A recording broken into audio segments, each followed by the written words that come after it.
Hello, good morning, Facebook Live. Let me scooch over here. Here. No, that's okay. You're fine. You got it? Oh, I could sit in your chair? Of course. Oh, thank you. Well, good morning. I'm James Curry. I'm with the Communications Department here at the Health Department. And we are just about to have another Wellness Wednesday with Virginia Inge. And today's topic is teen support. But just a little bit of a reminder here from the Health Department. This month is Breast Cancer Awareness Month, and there's several areas in Mobile County that we're actually doing free clinical exams, and our medical unit is going to be at area Walmart stores this Saturday, the 4th, and there's other events throughout the month. So if you'll go, it's either up here or somewhere down here, but there's a button that says events. And if you go and follow our events, you'll see where we're going to be in the community. So make sure that you can take advantage of this free clinical exams. And thank you, Mary, for reminding me about that. So I'm about to step out of the camera here and turn it over to Virginia, and then we'll get started on this week's topic. All right. Good morning. Welcome to Wellness Wednesday, and today's topic is going to be teen support. Yeah, since and I'm the ghostly voice in the background here again, and you're the professional. We've already established that, so you don't have to do that again. But anyway, Wellness Wednesday has been so popular for us, and we've had just an overwhelming response of people sending topics and questions in. We've gotten a lot of questions, and you've been busy responding, and communications department's been busy responding, and it was just so popular. And you and I were talking about, gosh, with all these questions, we had to categorize it. And today is, teen support. So, let's begin. Let's start. One of the focus areas that we were going to talk about today for teen support was just the parent or guardian teen relationship. And I mean, that's obviously important. So can you go into that just a little bit? Absolutely. The relationship is the most important, and a lot of times that can be difficult with parents or guardians working a lot, but really try to maximize your time with your teen and spend that quality time and get their input. Hear what do they like to do, maybe something that they did as a kid, and go and fishing with their dad. Maybe if they're a 13-year-old girl now, they don't want to go fishing. So really seek input from them and try to spend that quality time. But there's so much information as far as building a healthy relationship. Another thing is fair fighting. So one thing about that is conflict is going to happen. That's a part of any relationship. So setting, outlining boundaries with that can be extremely helpful. For example, no name calling. It's a piece of fair fighting. If you need to get back to baseline and walk away and revisit, that can be good. Live to fight another day, right? Maybe, yeah. Calm down, but always come back. Don't overtalk one another, and really just display an attitude of love. That speaks volumes, and your teen is observing you in the way that you are. So really the best way to teach them is to model it. Getting prepared for today, and like I said, you're the professional, so I have to do my notes in preparation.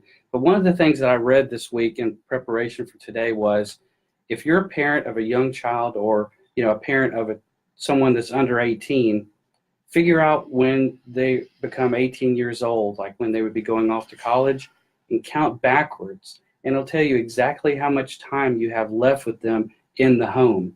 And you should make every bit of that time valuable. I thought that was really good advice that I read. Right. Because time is very valuable, and they're in a very vulnerable stage. They may look like little adults, and they may want to be adults, but they are still developing. and still growing. And research now shows that your brain doesn't fully develop until you're 25. So adolescence isn't just 13 to 18, it's 13 to 25.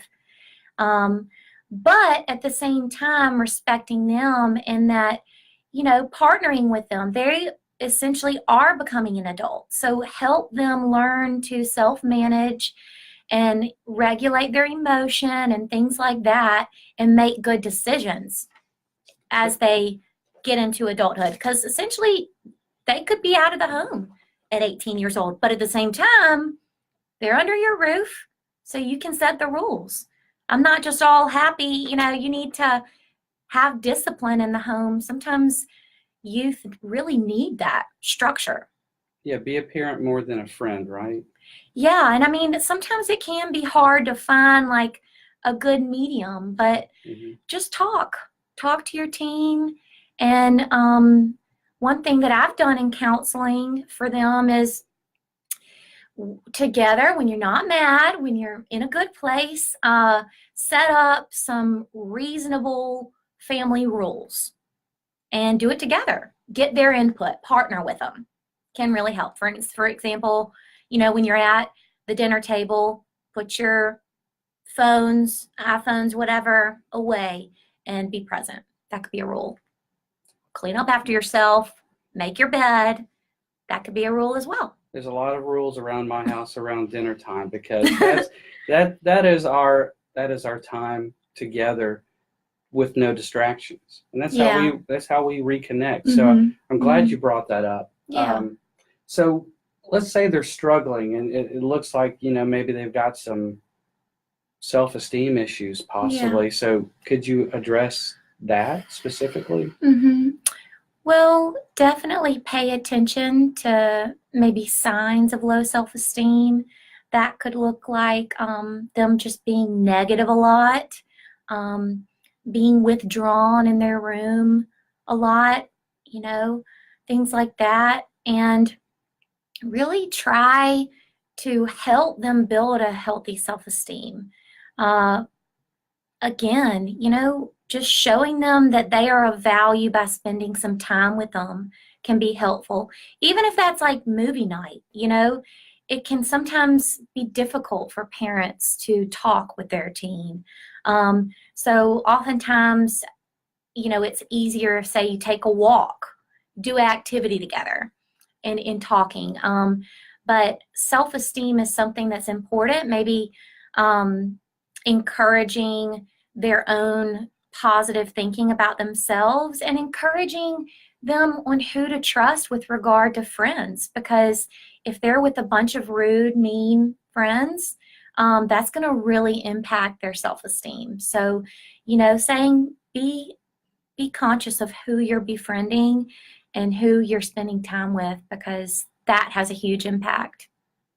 You said spending time, Yeah. and sometimes people relate spending, to equal love. Like, I buy you more gifts, you'll love me more, especially a kid. But we know that's not the case. So, right, yeah. Talking about self-esteem, even those kind words, hey, have a good day. You look great today, son. That's free. Sure. You don't have to pay anything for that. But what you invest in that teen's self-esteem is what once you get the dividends back for, right? Yeah, and don't be discouraged. Your teen may roll their eyes if you try to be cheesy or whatever. But keep in mind that there is plenty out there in literature to show that, your influence as a parent is like the biggest influence on your teen. So if you show them love, show them care, and give them compliments, don't get discouraged if they roll their eyes. They might deep down kind of like it. So they'll eventually get used to it. Yeah. Well, we had. I think I see a question down there. Yeah, we have questions that came in, very observant of you. Thank you, Daniel. And he wants to know. We said one of the focus areas was youth empowerment. So he just wants you to explain, what is youth empowerment? Okay, wonderful. I'm really passionate about youth empowerment. That's really where I started helping teens back in Biola Battery. But anyway, youth empowerment is basically giving youth tools to make a difference in their community. So you help them discover a purpose beyond themselves. And in the meantime, as they're working on projects that they might really care about, like you help them identify something they care about, and then you serve as a mentor in helping them carry out those projects.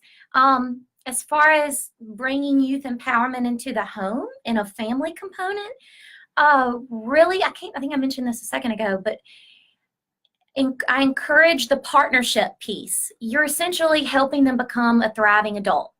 So partner with them in empowering them, identify their strengths to yourself. Say, Johnny, age 15, has the strength of leadership, creativity, and then whatever that is, encourage it and point it out to them. There's so much negative that it can really be helpful to encourage the youth and their strengths too. You spurred a statement from me here just a moment ago. We talked earlier before we went live, that I'm a Scout Master. I'm involved with Boy Scouts, and you talked about youth empowerment and just being an adult. I think that Eagle Scout project that they get to do right there at the end is the kind of the culmination of everything you just mentioned. It empowers them. I mean, they have complete control over that. They plan the whole program. I mean, it's dedication. So, and there's only a handful of Eagle Scouts every year when you consider how many people start in the program and how many end up actually as Eagle Scouts. So, I know, we talked about empowerment through other programs, Big Brothers, Big Sisters, and volunteering. And can YMCA. you just kind of, YMCA. Can you touch a little bit on some of those right here before we kind of close out? Well, I love Boy Scouts. My dad is a Scoutmaster, and I definitely know about the Eagle Project. There's so much discipline that is needed, and even them collaborating with mentors and really discovering what field of work they want to do. That's another piece of youth empowerment, encourage their long-term dreams. As far as different programs, Big Brother, Big Sister, I know someone personally that just got a little at a school downtown, so great. That's super exciting. And other programs, youth empowerment at the YMCA, Big Brother, Big Sister. There's the NEST program that's actually led by Judge Naaman that I completely support and mainly helping at-risk youth. But there's also, church youth groups have a lot of youth empowerment, community service, and civic engagement. I mean, you could get involved in your school, in clubs in your school too. Those are all great. I mean, and a parent or a guardian should really encourage, step outside of school, those four walls of the school, and find one of those programs. Because when you volunteer, I know, like for my Boy Scouts, for instance, when they volunteer, they get such a sense of fulfillment from volunteering, or it's cheerful service is what we Absolutely say. It's cheerful service. Yes. We've got to wrap up here in just a moment, but let's just say it's after hours, and someone can't reach you or can't come down for an appointment, and a parent really needs some help. They've got a kid that's at risk. You've got a number there for the Prevention Lifeline if there's a teen or a child really exhibiting some self-destructive behaviors. So do you want to go over that? Sure. That We're going line? to post a National Suicide Prevention Lifeline that is 24 hours a day, and then we're also going to post a crisis text line that you can text and get texting back and forth if the teen is in a crisis or you are in a crisis. Suicidal ideation is actually experienced by 4% of Americans. So it's really not as uncommon as you might think. It's a very staggering number. Right. So definitely know your resources and search for them, As far as this outlet, like we say, you can send them a comment or an email. And it's not just me here. We have a whole team of behavioral health professionals that we help kind of navigate whatever they're dealing with, whether that be a chronic illness or emotional or mental, and they needing that support. So give the number out real quick so people can make an appointment. Right. Is it right here? Yes. I got to see more. Okay. You can call Central Appointments at 251-690-8889 and schedule an appointment. But remember, you have to be a patient here in order to access behavioral health. So that would just mean meeting with a physician and getting a checkup. And then you can get free behavioral health counseling, whatever you want to call it, services. Yeah, very easy to do, right? Very easy. Right. You got to, get to where you want to go, and sometimes persistence will get you what you want. Right. I'm gonna come. Yeah, you're absolutely right. I'm gonna come back over there on the other side. All right. You stay right there. They want to see you anyway. No. You stay there, but we had some. Let me see if I can get in here on the screen. We had some questions that were sent in while we were talking, and I was just looking over them. And it looks like we're going to have an extension of this segment. I would love to. There's a lot. There's a lot of information. One of the main questions that people want you to cover is video game addiction as it relates to teens. So we may have to talk about that next Wednesday. Yes, absolutely. That sounds good. Okay. Well, just a reminder also, too, for it's Breast Cancer Awareness Month. So look at the events. Like I said, they're either up here, one of those areas there. Just click on the button that says events, and you'll see where the mobile medical unit will be. It's going to be at area Walmart stores, and those are free clinical breast exams this month for breast cancer awareness. And I also looked at our calendar, and Wellness Wednesday at the end of this month is on Halloween. Mm-hmm. So you definitely don't want to miss that morning. We said, and we kind of dared each other that we're going to have to dress up. So. Yeah. Us and everybody else at the health department. It's going to be really scary. So, scary. Yeah, not so scary. But right. Anyway, we thank you for joining today and sending your questions. And, you just... like Virginia said, if you'd like to make an appointment, you can call that central appointment line at 690-8889. 251 is the area code. And just continue to send your questions to us after we've gone offline. And we'll gather all those questions together for that next segment about video games, teens, and video game addiction. Yeah, social media. Anything else you want to say before we wrap up here? Just thank you. I'm happy to connect and promote wellness for ourselves and for our community, all of us together. Well, thank you, Daniel and Jane and Mary, for all the questions you've sent in, and we'll compile them, and we'll see you next Wednesday. See ya. Have a good week.